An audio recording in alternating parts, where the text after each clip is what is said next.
Hello student, स्वागत है आपका new previous year question series video में। और मैं ले आई हूँ आज नई video on Indian foreign policy, क्योंकि आपका एग्जाम है 17 तारीख को। तो आपके लिए ये वीडियो बहुत ही हेल्पफुल रहने वाली है, जैसे कि हमारी प्रीवियस वीडियोस रही हैं। तो स्टार्ट करते हैं video without wasting any time.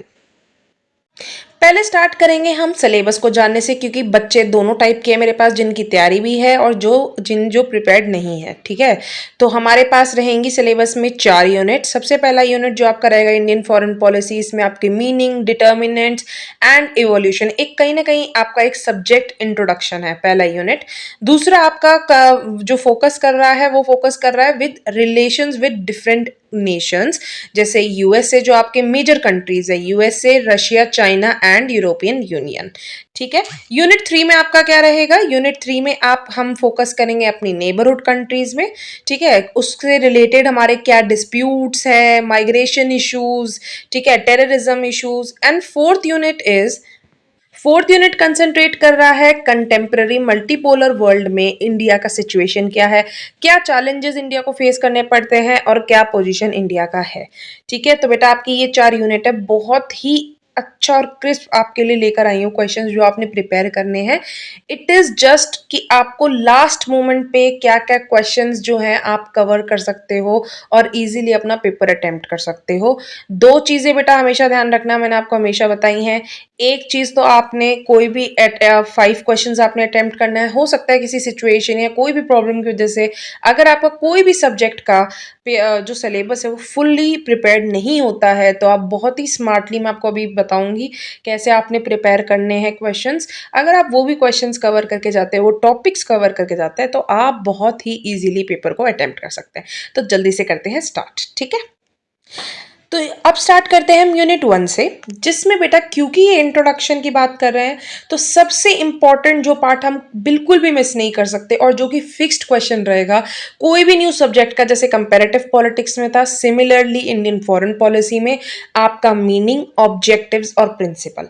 Objectives और प्रिंसिपल कहीं ना कहीं बेटा एक सिमिलर पॉइंट ऑफ व्यू पे, जैसे कोई भी नेशन है उसकी फॉरेन पॉलिसी जो विदेश नीति रहती है वो क्या रहता है? अपना इंटरेस्ट, सेल्फ इंटरेस्ट। तो आप ऐसे कनेक्ट करके भी पॉइंट्स बहुत इजीली याद कर सकते हैं, समझ सकते हैं और लिख सकते हैं। ठीक है, दूसरा क्या है कि क्या क्या डिटर्मिनेंट्स रहते हैं फॉरेन पॉलिसी के, क्या क्या फैक्टर्स रहते हैं जिससे फॉरेन पॉलिसी हमारी इफेक्ट होती है।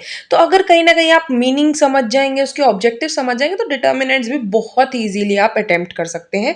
तो 2 क्वेश्चंस आप बहुत ही इजीली यूनिट 1 से ही आप अटेम्प्ट कर सकते हैं। ठीक है, अब बढ़ते हैं यूनिट नंबर 2 की तरफ। यूनिट 2 में बेटा 2 नेशंस है आपके, सबसे इंपॉर्टेंट वो है यूएसए एंड रशिया, क्योंकि कोल्ड वॉर के दौरान से ही ये जो 2 नेशंस है, जो मेजर पावर्स है हमारी वर्ल्ड की, वो पढ़ना आपको बहुत जरूरी है। और इससे क्वेश्चन आपका पक्का आएगा, क्योंकि क्वेश्चन हम इन दोनों मेजर पावर्स में से मिस नहीं कर सकते हैं। क्योंकि कुछ भी इन दोनों कंट्रीज में कुछ भी अगर होता है तो डायरेक्टली हर कंट्री पर इसका इफेक्ट पड़ता है। तो आप इन दोनों नेशंस में से दोनों नेशंस को आप ऑप्शन रखिए, दोनों नेशंस को अगर आप रीड कर लेते हैं तो और बहुत इंटरेस्टिंग भी लगेगा और फटाफट भी आपका कवर आउट हो जाएगा। इसमें आपके बुलेट पॉइंट्स मैंने मेंशन किए हुए, आपने क्या क्या आपको लिखना है आंसर में। जैसे यूएसए के अंडर आपकी क्या कोऑपरेशन एरियाज हैं, कि भाई हमारा अगर अच्छा रिलेशन है, क्या किस साइड से अच्छा अच्छा बॉन्ड है हमारा यूएसए के साथ, रशिया के साथ, क्या हमारी हिस्ट्री रही है। क्रिस्प पॉइंट्स अगर सारे याद नहीं होते हैं, ठीक है, फिर क्या इंपॉर्टेंस है, और सबसे इंपॉर्टेंट बेटा आंसर में ध्यान रखना कि आगे क्या क्या स्टेप्स हम ले सकते हैं अपने रिलेशन को और स्ट्रॉन्ग बनाने के लिए विद यूएसए एंड रशिया। तो द वे फॉरवर्ड आपने जरूर लिखना है। आई प्रॉमिस आपको मायूसी नहीं होगी, आपके स्कोर्स अच्छे आएंगे, क्योंकि बहुत ही इंपैक्टफुल बेटा एक आंसर बनता है इससे। ठीक है, फिर नेक्स्ट बढ़ते हैं हम यूनिट 3 की तरफ।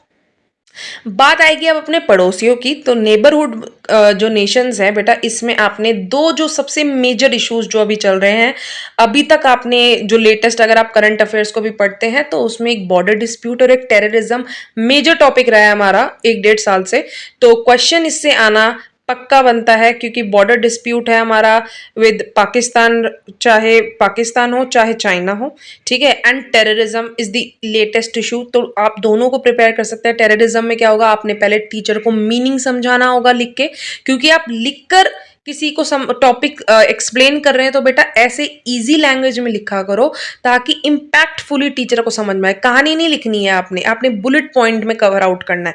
अगर कोई चीज का मीनिंग बताना है तो ऊपर टॉपिक लिखिए मीनिंग, एक छोटा सा बुलेट बुलेट पॉइंट्स में 2-3 लाइन में आपने उसको एक्सप्लेन किया, meaning done. Next is type, type को आपने कैसे बनाना है, एक फ्लो चार्ट बना के पॉइंट्स लिखिए और अच्छे स्कोर्स आएंगे बेटा, ठीक है। देन कॉजेज, कॉजेज के मेन पॉइंट्स लिख के उसमें एक एक 2-2 लाइन में आप एक्सप्लेन कर दीजिए, इजी, आंसर आपका फिनिश, कवर्ड हो गया, ठीक है। अब बढ़ते हैं हमारे यूनिट 4 की तरफ। यूनिट 4 हमारी आप एक ऑप्शनल भी रख सकते हैं, क्योंकि हो सकता है कि 2 दिन में आपका मेजर, अगर आप बिल्कुल लास्ट मोमेंट पे बिल्कुल ज़्यादा प्रिपेयर्ड नहीं हो तो स्टार्टिंग की 3 यूनिट्स अगर आप प्रिपेयर करते हो तो बहुत इजीली आप पेपर को कवर कर सकते हो। इट इज़ ऑप्शनल, बट अगर आप फुली प्रिपेयर्ड हो तो आपको अगर लगे कि इंपॉर्टेंट है और जो मेरे को टॉपिक बिल्कुल मिस नहीं करना है, तो बेटा सबसे इंपॉर्टेंट जो टॉपिक है यूनिट 4 में वो है India as a global power. किस किस प्रोस्पेक्ट्स में, लाइक इकोनॉमिक, स्ट्रैटेजिक क्या पार्टनरशिप है, कैसे हम उसको ग्लोबल पावर की तरह लेबल कर सकते हैं, ठीक है, और क्या क्या चैलेंजेस हमारी जो कंट्री है बिल्कुल लेटेस्ट फेस कर रही है, वो आप मेंशन करेंगे तो आपका आंसर बहुत ही इजीली इम्पैक्टफुल आंसर फॉर्म हो जाएगा, ठीक है बेटा। तो बिल्कुल ये आपकी 4 यूनिट्स थी, ये आपके जितने भी मेन इंपॉर्टेंट क्वेश्चंस थे वो मैंने आपको बता दिए हैं।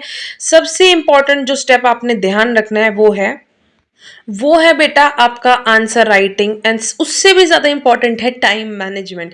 बेटा मेरे पास बहुत बच्चे आते हैं जो मेरे क्लास के स्टूडेंट्स हैं, शेयर करने की मैम हमने ऐसे पेपर अटेम्प्ट किया था। बेटा सबसे इंपॉर्टेंट जो इशू होता है वो है टाइम मैनेजमेंट। टाइम का बिल्कुल ध्यान रखें, ठीक है। आपने कैसे टाइम मैनेजमेंट करना है, कैसे कितने क्वेश्चंस आपने अटेम्प्ट करना है वो आपके हाथ में, वो आपकी चॉइस है, ठीक है। तो सबसे इंपॉर्टेंट है time management and then is answer writing, कि कैसे आप लिख कर, क्योंकि डायरेक्ट कम्युनिकेशन आप कर नहीं रहे हो टीचर से, कैसे इंपैक्टफुली, क्योंकि टीचर इतने पेपर्स चेक कर रहा है तो कैसे आप उनका फोकस अपनी तरफ अट्रैक्ट करते हो, कैसे आप उनको अट्रैक्ट करते हो अपने आंसर राइटिंग फॉर्मेट से, ठीक है। जितना इजी वे में अगर आप लिखोगे, जितना प्रॉपर डिफाइंड वे में आप लिखोगे, उतना ही इम्पैक्टफुल और स्कोरेबल आपका पेपर रहेगा, ठीक है। तो बेटा नेक्स्ट में आपकी वीडियो नेक्स्ट वीडियो में हम मिलते हैं, ठीक है, जल्द मिलते हैं। All the best and bye bye.